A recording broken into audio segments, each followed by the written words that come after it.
My name is Eleanor, and I've reached my breaking point. 58 years I've spent on this earth, 30 of them dedicated to raising my son Michael. And how does he repay me? By throwing me out of his home like I'm nothing but garbage. An extra mouth to feed, he called me. After everything I've sacrificed.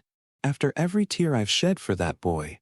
Well, Michael, if you're watching this, You're about to learn that your mother isn't as helpless as you thought.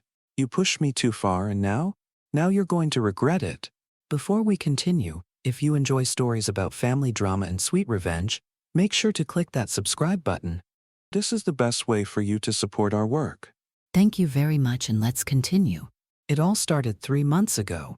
I'd been living with my son Michael and his wife Vanessa for about 2 years at that point. Not by choice, mind you. I never wanted to be a burden on anyone, especially not my own child. But life has a way of throwing curveballs when you least expect them. My husband, Richard, passed away 5 years ago. Pancreatic cancer. It took him quickly, just 8 months from diagnosis to death. We'd been married for 33 years. High school sweethearts who built a life together. Richard was the breadwinner, working as an electrical engineer, while I stayed home to raise Michael. It was what we both wanted, and for decades it worked beautifully. But Richard's illness drained our savings. The medical bills piled up faster than we could manage, even with insurance. By the time he passed, I was left with next to nothing. Just our small house with a mortgage I couldn't afford on my own. I tried to find work, but at 55 with no recent job experience, the opportunities were scarce. Eventually, I had to sell the house just to pay off our debts. That's when Michael offered to take me in. Mom, we have the spare bedroom. You can stay with us until you get back on your feet, he'd said. I remember the relief washing over me that day. The gratitude I felt toward my son. How naive I was. The first year wasn't so bad. I tried to make myself useful around the apartment, cooking, cleaning, running errands. Vanessa was pregnant with their first child, so I thought my presence would be helpful. I could look after the baby while they worked. I could be the grandmother I'd always dreamed of being. Noah was born. A beautiful, perfect little boy who became the center of my world. I doted on him, spending hours rocking him to sleep, singing the same lullabies I once sang to Michael. For a while it felt like we were a family. But then the comments started. Little things at first. Mom, do you really need to use so much laundry detergent? Mom, we're trying to cut back on groceries this month. Mom, could you maybe turn off the lights when you leave a room? The electric bill was pretty high. I didn't think much of it initially. Money was tight for them, I understood that. Michael worked as an IT specialist, and Vanessa was on maternity leave from her job as a teacher. An expensive apartment in the city, a new baby. I got it. So I tried to be even more careful. I started buying my own groceries with what little savings I had left. I spent most of my time in my room to avoid using their utilities. I even skipped meals sometimes, just to ensure I wasn't being that extra mouth. Then came the day everything changed.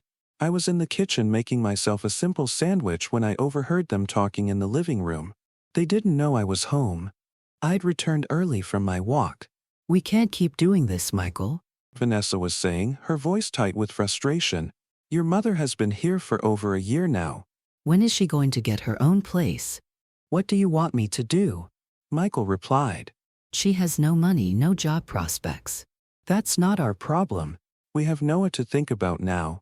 We need that second bedroom for when he gets older.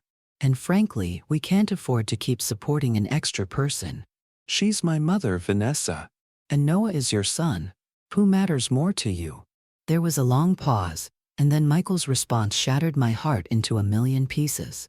You're right. I'll talk to her this weekend.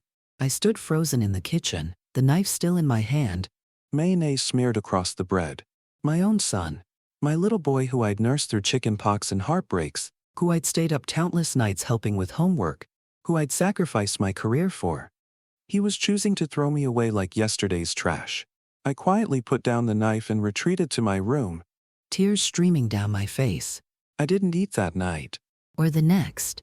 The pain was too overwhelming.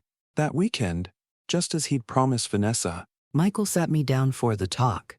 He wore the same expression he'd had as a teenager when he needed to confess to something. A mixture of guilt and determination. Mom, he began, clearing his throat. Vanessa and I have been talking, and we think it might be time for you to find your own place. I stared at him, even though I'd been expecting these exact words. We love having you here, He continued, the lie apparent in his avoiding eyes. but with Noah growing and us needing the space. Plus, I think it would be good for you to have your independence back. independence. As if that was what this was about. As if I was choosing to be dependent on them. Where would you suggest I go, Michael? I asked quietly. With what money? He shifted uncomfortably. There are senior housing options, Mom. Government assistance. I've done some research. He pulled out a wrinkled pamphlet. This place has affordable units for seniors. The waiting list isn't too long. I took the pamphlet with trembling hands. Green Meadows Senior Living. The cheapest units were still $850 a month. My Social Security check was $1,200. That would leave me $350 for food, medications, transportation, and everything else. And how am I supposed to afford this? You'll get by, Mom. You always do. He patted my hand. You're stronger than you think. That night, I cried myself to sleep. Not just from sadness, but from anger. Pure, Burning anger that grew with each passing hour. how dare he? How dare my own flesh and blood discard me this way? The next morning, I woke up with a clarity I hadn't felt in years. If Michael and Vanessa wanted me gone, I would go. But not to fade away in some depressing senior complex. Surviving on ramen noodles and discount store brand medications. No. I had one card left to play. What Michael didn't know, what I'd never told anyone. Was that Richard had taken out a life insurance policy before he got sick. Not a huge one, but enough. I'd been saving it, holding on to it for a true emergency. I suppose being kicked out by your own son qualifies. I didn't tell Michael about my plan. I simply said I would start looking for my own place. That I understood their need for space. The relief on his face was palpable. And it stung worse than a slap. Over the next 2 weeks, I made a show of looking at those depressing senior apartments while secretly meeting with the real estate agent. You see, I had remembered something interesting. Michael and Vanessa didn't own their apartment. They rented from a property management company. A company that, as luck would have it, had been looking to sell some of their properties to individual investors, including the very building Michael and Vanessa lived in. It took every penny of Richard's insurance money plus a small loan. But I managed to buy the 6-unit building with the help of a savvy real estate attorney. The property management company was thrilled to unload it without having to list it publicly. Apparently, they'd been having issues with the maintenance costs. The day the sale finalized, I packed my bags and told Michael I'd found a place. He seemed surprised it had happened so quickly but was clearly relieved. That's great, Mom. Where is it? Oh, not far, I said vaguely. I'll let you know once I'm settled. He didn't even offer to help me move. Vanessa said a quick goodbye, bouncing Noah on her hip. Good luck, Eleanor. We'll have you over for dinner soon. I nodded, knowing full well that invitation would never materialize. I moved into a modest but comfortable 1-bedroom apartment across town. It wasn't fancy, but it was mine, and I could afford it easily now that I had rental income from 5 units. Soon to be 6. 2 weeks after I moved out, I had my real estate attorney send official letters to all tenants in the building, introducing the new ownership and outlining some necessary changes. For most tenants, the rent increase was reasonable, about 10%. But for apartment 3B, Michael and Vanessa's unit, the new monthly rent would be triple their current amount, due to premium amenities and corner positioning. The phone call came exactly 37 minutes after I knew Michael would have checked the mail. Man? What is this letter? It says our rent is being tripled. There must be some mistake. I took a deep breath, savoring the moment. No mistake, Michael. I'm your new landlord. The silence on the other end was deafening. What? Tell. I don't understand. It's simple, really. I bought the building. Richard left me some insurance money that I've been saving. Turns out I'm not as helpless as you thought. But you can't triple our rent. That's illegal. Actually, I consulted with an attorney. In this state, With proper notice and a change in ownership, it's perfectly legal. I'm running a business now, Michael. Surely you understand that. after all, you couldn't afford an extra mouth, remember? His sharp intake of breath told me he realized I had overheard their conversation that day. Mom, we can't afford this. You know that. We have Noah to think about. Yes, Noah. My grandson. The one I was hoping to watch grow up. To form a bond with.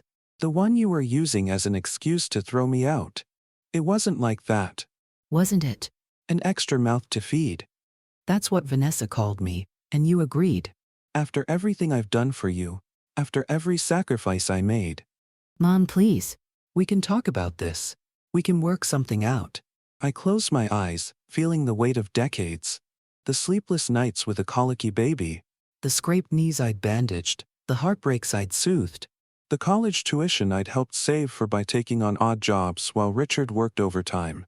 All those years of putting my son first, only to be discarded when I needed him most. You have 3 options, Michael.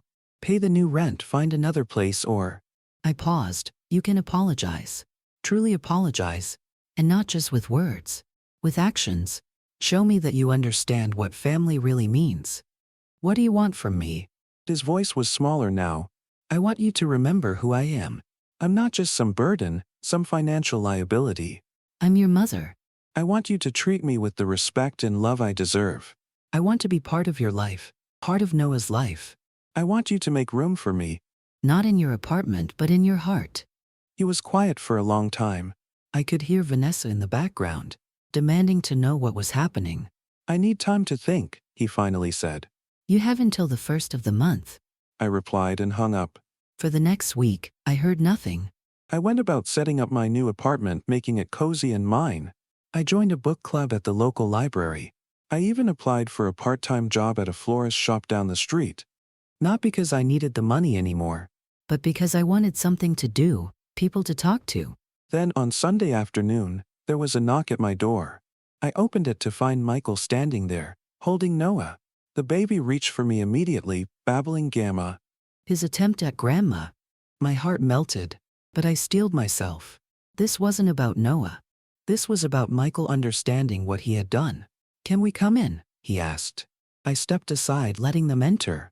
Michael looked around my apartment, taking in the comfortable furniture, the fresh flowers on the dining table, the photos I'd hung, including several of him as a child. Nice place, he said awkwardly. Thank you. I like it. He bounced Noah gently. He's been asking for you. In his way. I reached for my grandson, and Michael handed him over without hesitation. Noah snuggled against me, playing with my necklace as he always used to do. I pressed a kiss to his forehead, inhaling his sweet baby scent. Mom, Michael began, his voice thick. I've been doing a lot of thinking. About what you said. About what I did. He swallowed hard. You're right. I treated you terribly. Worse than terribly.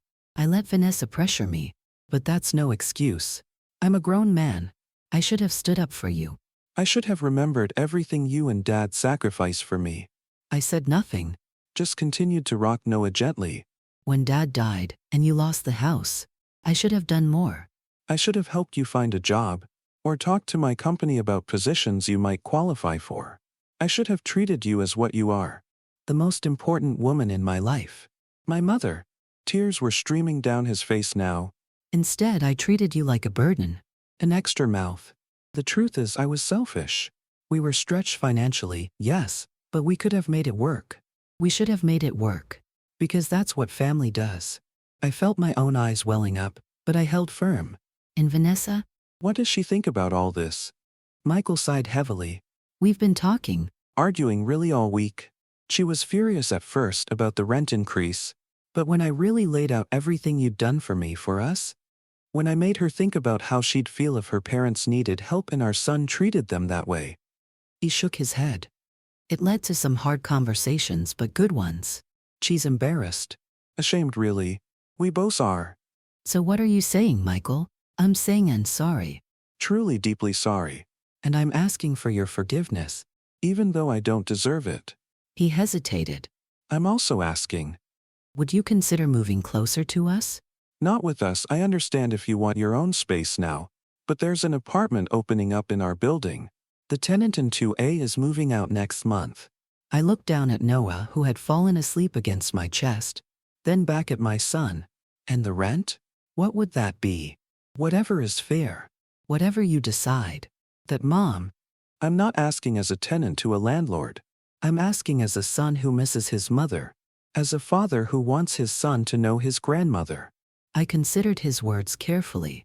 The anger I'd been nursing for weeks had dulled somewhat. But the hurt was still there. Yet looking at my son's face, so much like his father's, and feeling the weight of my grandson in my arms, I felt something shift inside me. I'll think about it, I said finally. But regardless of where I live, things need to change between us. They will, he promised. Starting now. And surprisingly, they did.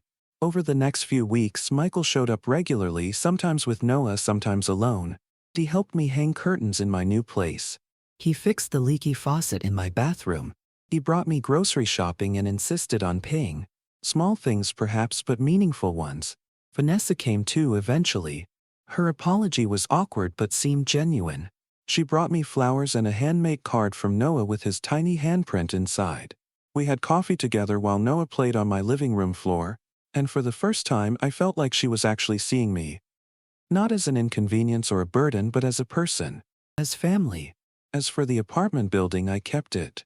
I turned out to have a knack for property management, and with some updates and proper maintenance, the value increased substantially. I hired a proper manager, adjusted all rents to fair market values, including Michael and Vanessa's, and used the income to secure my future. I did eventually move into that apartment in their building, Unit 2A, but not because I had to. Because I wanted to be close to my grandson to watch him grow. Because despite everything, Michael was still my son, and I never stopped loving him. The irony isn't lost on me that being kicked out led me to financial security I hadn't had in years. But the real victory wasn't buying the building or tripling their rent. It was reminding my son of the value of family, of showing him that his mother wasn't just an extra mouth, but a person with worth, with resources, with dignity. Every Sunday now, we have dinner together, the four of us. Sometimes we go out, but usually we cook together in one of our apartments. Noah runs back and forth between both places like he has two homes, which in a way he does. Michael and I have had many long conversations about what happened. Healing old wounds and setting new boundaries. It's not perfect, but it's family. Real family. As for that rent increase, I never actually enforced it. After Michael's apology, they set their rent back to the normal market rate, increase like the other tenants.